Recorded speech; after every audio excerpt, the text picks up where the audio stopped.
Mon Dieu, mon Père, voici notre manière de prier. Nous prions Dieu, notre Père, Abba Père. Nous le chantons aussi. C'est un de nos cantiques que nous chantons à l'Église 405. Mon Dieu, mon Père, écoutez-moi, car ma prière s'élève à toi. Nous voulons apprendre de ce chant, parce que le chant est comme une prière. Et la prière est un des moyens de la grâce par lequel Dieu veut nous bénir, nous faire grandir dans sa grâce, grandir à l'image de Jésus-Christ, son Fils. Alors, considérons ce cantique, mon Dieu, mon Père, et ce que nous chantons, ce que nous prions, parce que ceux qui chantent prient deux fois. Rappelons-nous l'importance de la prière en commençant. La prière que nous lisons dans Philippiens chapitre 4, Dieu nous invite à la prière dans ce texte, Philippiens 4. Ne vous inquiétez de rien. On a beaucoup de sujets pour nous inquiéter ces temps-ci. La pandémie, COVID, le confinement. Mais aussi des sujets d'inquiétude parce qu'on est face à des tentations différentes qu'avant. Différentes ou même qui rendent la situation plus difficile pour résister, plus difficile pour tenir bon, vivre dans l'amour, l'obéissance envers Dieu, mais aussi envers nos prochains. Et le Saint-Esprit nous dit, ne vous inquiétez de rien, mais en toute chose, faites connaître vos besoins à Dieu par des prières et des supplications, dans une attitude de reconnaissance.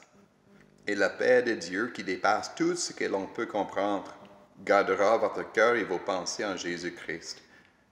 Voilà le but, nous garder en Jésus-Christ, d'appartenir à Jésus. Voilà le but de ce cantique, mon Dieu, mon Père. Considérant les cantiques, si vous avez le recueil, vous allez voir que mon Dieu, mon Père a été écrit par un C. Malan dans l'année 1840. Ça fait presque 200 ans et on le chante encore. 200 ans, ce beau cantique. C. Malan, c'était en fait César Malan, ou encore son nom de famille, le nom complet, c'était Henri Abraham César Malan. Il est né dans l'année 1787 à Genève et est décédé en 1864. Il est issu d'une famille de Huguenots, une famille qui, au début du XVIIe siècle, a pris la fuite de la France à cause de la révocation de l'édicte de Nantes. Ils se sont installés en Suisse, dans le canton de Vaud. César Malan, il est ordonné pasteur à Genève dans l'année 1810. Or, il s'est converti 6 ans plus tard, l'année 1816. Il s'est converti à la foi évangélique. Il y avait un réveil en Suisse, en fait, dans plusieurs endroits en Europe, un réveil, un retour à l'Évangile, au lieu de vivre dans une foi traditionnelle et même une foi où on a renié les essentiels de la foi chrétienne. César Malan, dans la grâce de Dieu, il est appelé à croire en Jésus-Christ et il s'est converti. Au lieu de quitter l'Église réformée en Suisse, l'Église traditionnelle, il a décidé de chercher à réformer l'Église à partir de l'intérieur. Il prêchait encore, toujours à Genève, jusqu'au fameux dimanche matin du 16 mars l'année 1817. Dans la prédication, il appelle ceux qui l'écoutent, les fidèles, il les appelle à la conversion, à se repentir, ce qui n'est jamais fait à cette époque. Robert Halden, un Écossais missionnaire qui travaille en Suisse, il a dit à César ce dimanche-là, « Béni soit Dieu, l'Évangile est de nouveau prêché à Genève. » Puis ensuite, il a averti César. Il a dit, « Vous serez ici un martyr. » Il avait raison. Quelque temps après, César est chassé de l'Église. Il est exclu de l'Église, il ne peut plus y prêcher. Et alors, lui, il avait une grande cour, il a établi dans la cour de sa maison une chapelle appelée Chapelle du témoignage. Là, il a annoncé l'Évangile à ceux qui voulaient venir l'écouter. Il est devenu donc un évangéliste, un écrivain, écrivant plusieurs ouvrages de doctrine chrétienne, et surtout un compositeur de cantiques chrétiens pour les croyants. En fait, on lui attribue environ 1000 hymnes. 1000. Il y en a 5 que nous chantons à notre Église. L'Éternel seul est ma lumière, chaque jour de ma vie, qu'aujourd'hui toute la terre est agneau de Dieu. Et celui qu'on regarde ce matin, mon Dieu, mon Père. César Millan est donc connu pour le réveil comme le chantre du réveil. Il chante le réveil. Il chante le retour à l'Évangile. Et n'est-ce pas vrai? Par les chants, notre cœur est réveillé. Notre cœur est réveillé, notre vie chrétienne est réveillée. Nous sommes appelés à un retour à l'Évangile, à la repentance, la vie nouvelle en Jésus-Christ. Comme nous chantons dans ce beau cantique, « Mon Dieu, mon Père ». Considérons donc chacune des strophes, commençant évidemment avec la première strophe. Il y en a 4, mais ça commence avec une adresse à Dieu. On s'adresse à Dieu. « Mon Dieu, mon Père, écoute-moi, car ma prière s'élève à toi. » On s'adresse à Dieu avec confiance. Confiance que lui, notre Père, nous écoute. Notre prière s'élève comme la fumée dans le temple, des sacrifices, notre prière ou de l'encens même. Notre prière s'élève. Et donc nous sommes invités à prier Dieu avec confiance, avec audace, avec l'importunité même. Demander à Dieu, parce qu'il est notre Père. Il nous écoute. Nous prions Dieu, le Père, au nom de Jésus, comme nous le chantons. En Jésus-Christ, tu nous l'as dit, je puis, Seigneur, t'ouvrir mon cœur. Au nom de Jésus, nous avons un libre accès au trône de Dieu, mais aussi un accès honnête. Nous pouvons ouvrir notre cœur. Nous pouvons parler avec Dieu, notre Père, d'une manière honnête, franche, avec liberté d'exprimer ce qui est sur notre cœur. Et voici notre première demande. Écoutez. « Ah, fais-moi grâce. Dieu Tout-Puissant, tourne ta face vers ton enfant. » Voici la demande essentielle de nos prières. Que Dieu nous fait grâce.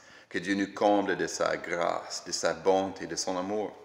Parce que c'est par la grâce de Dieu que nous sommes sauvés. C'est par la grâce de Dieu que nous sommes sanctifiés, que nous sommes transformés à l'image de Jésus, son Fils. Nous avons besoin, chaque jour, la grâce de notre Dieu. Et alors nous le demandons dans la prière, sachant que Dieu va nous l'accorder. Rappelons-nous les paroles de Jésus dans l'Évangile de Jean.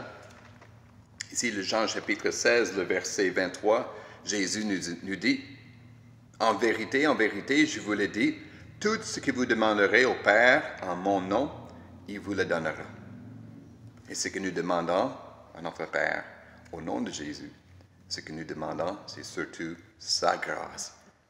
Et notre Père nous le donne. Alors, on est invité par cette première strophe à prier Dieu notre Père avec confiance, demandant sa grâce.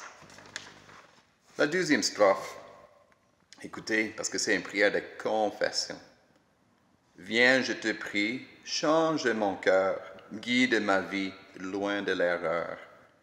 Une prière de confession et repentance, mais surtout une prière de sanctification. Sanctification, ça veut dire que nous devions de plus en plus saints, comme Jésus est saint, de vivre de plus en plus dans l'obéissance, l'amour, vivre selon la volonté de Dieu, notre Père. Change mon cœur, parce que s'il y a un changement dans ma vie, il faut que ça commence avec mon cœur qui est changé. Changer pour aimer Dieu, lui faire confiance, vouloir suivre Jésus-Christ. Guider ma vie loin de l'erreur, loin du mensonge, loin des tentations du diable, des tentations de ce monde. Comme on prie ailleurs, ne nous soumets pas à la tentation, mais délivre-nous du mal, de l'erreur. Notre chant continue. Mon seul désir est de choisir la bonne part sous ton regard. Voici notre désir. Notre premier désir, c'est de vivre dans la présence de Dieu, vivre sous le regard de Dieu, que Dieu nous regarde avec approbation, que Dieu se réjouit de nous regarder et voir notre façon de vivre. Et nous voulons vivre sous le regard de Dieu. Ailleurs, dans les Écritures, on l'exprime comme vivre dans la crainte de l'Éternel, notre Dieu, vivre dans la présence de Dieu, pour avoir son approbation, mais aussi sa grâce, sa paix. Puis cette deuxième strophe, désolé, ça termine avec une reconnaissance, d'avouer plutôt, notre tendance à ne pas obéir. Écoutez, que mon offense ne lasse plus, ta patience, Seigneur Jésus. On ne parle pas ici d'une prière de confession, de repentance pour la conversion, la première fois qu'on prie Dieu de nous pardonner. C'est notre prière de pardon de tous les jours. Parce que oui, nous ne faisons pas ce que Dieu demande. Nous avons des fautes, des offenses, des manquements.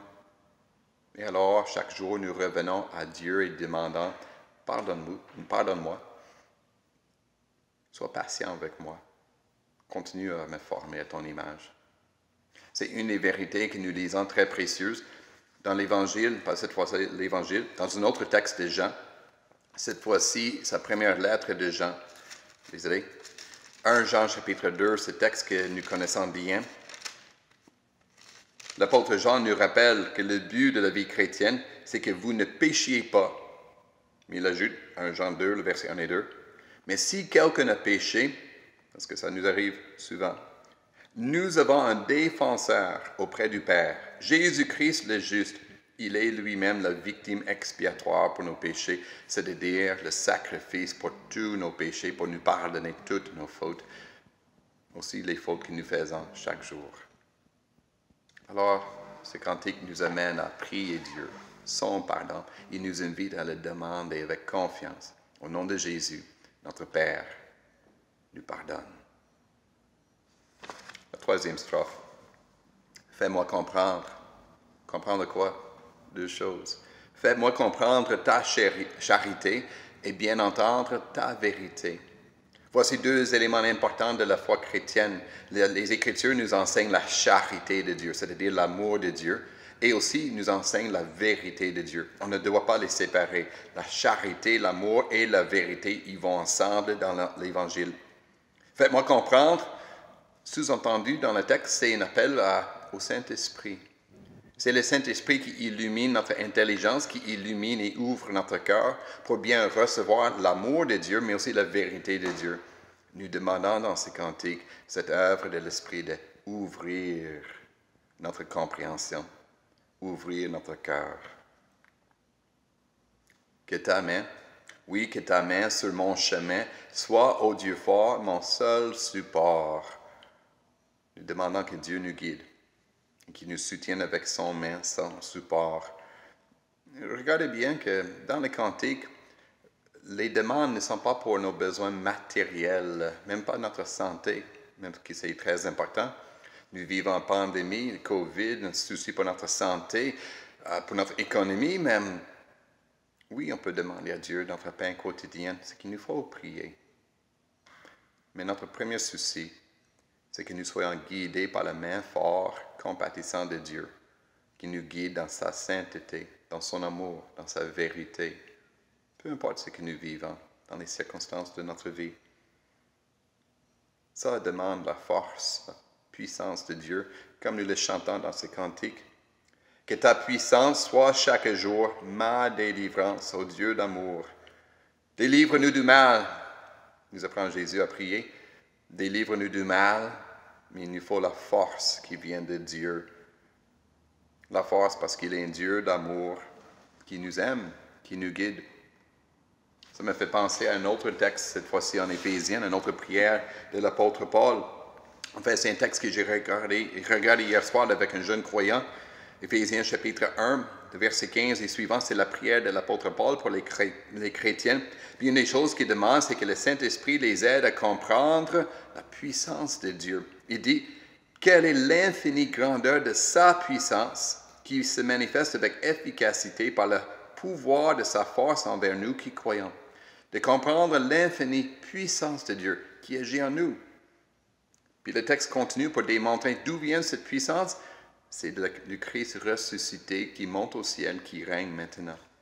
Il nous faut la puissance de Dieu, la puissance de Jésus-Christ, la force de Christ dans notre vie pour mener la vie chrétienne, pour aimer Dieu et accomplir sa bonne volonté, pour résister aux tentations du diable, d'être délivré du mal et de marcher dans la sainteté.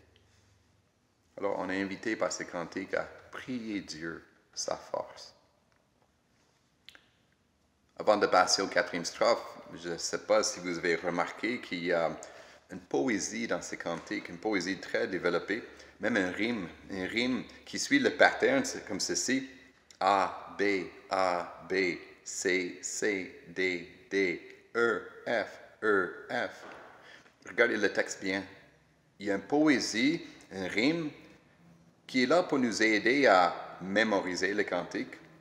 Mais aussi, ça donne, un air plus rythmique. C'est comme un chant qui danse. De danser. Priez Dieu. Priez Dieu de tous nos cœurs. Quatrième strophe. Toi qui m'appelles, dans ton amour, rends-moi fidèle par ton secours. Encore une prière envers Dieu qui nous rend fidèles.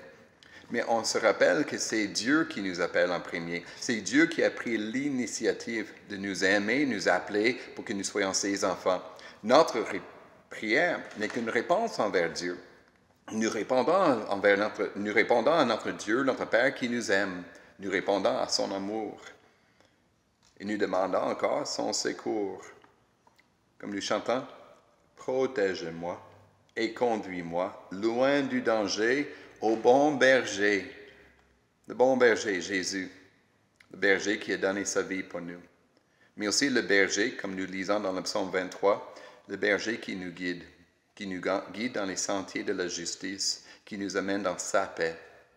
Il nous faut être guidés par notre Seigneur Jésus et que nous soyons ses brebis, encore plus que nous soyons ses disciples pour suivre le Maître. Et ça termine avec une belle dernière requête. Vois ma faiblesse et me soutiens. Par ta tendresse, je t'appartiens. On est faible. On regarde vers notre Sauveur, Jésus, pour qu'il nous soutienne, nous fortifie, nous donne sa force, sa puissance. Et pourquoi? Parce que par la tendresse, l'amour, la charité de Jésus, je t'appartiens. J'appartiens à Jésus-Christ. Ceci, c'est le langage de l'alliance. La promesse de Dieu que nous lisons partout dans les Écritures, quand Dieu nous dit « Je serai ton Dieu et tu seras mon peuple ». Et là, nous disons « Je t'appartiens, Seigneur Jésus-Christ ». C'est bien résumé dans notre catéchisme, n'est-ce pas? Quelle est ton unique assurance dans la vie comme dans la mort? C'est que j'appartiens corps et âme, non pas à moi-même, mais à Jésus-Christ, mon fidèle Sauveur. Et par son Saint-Esprit, il me rend prêt et disposé à vivre désormais pour lui de tout mon cœur. C'est ça que nous voulons vivre. Nous voulons vivre cette grâce de Dieu. Et un des moyens pour recevoir cette grâce de Dieu, être dirigé par lui, dirigé par le Saint-Esprit, c'est de prier. Puis une façon de prier, c'est de le chanter. Je vous invite donc à prendre votre recueil, prendre le cantique sur l'Internet, je vais vous donner le lien. Chantez ce cantique, chantez cette prière. Priez en Dieu votre Père.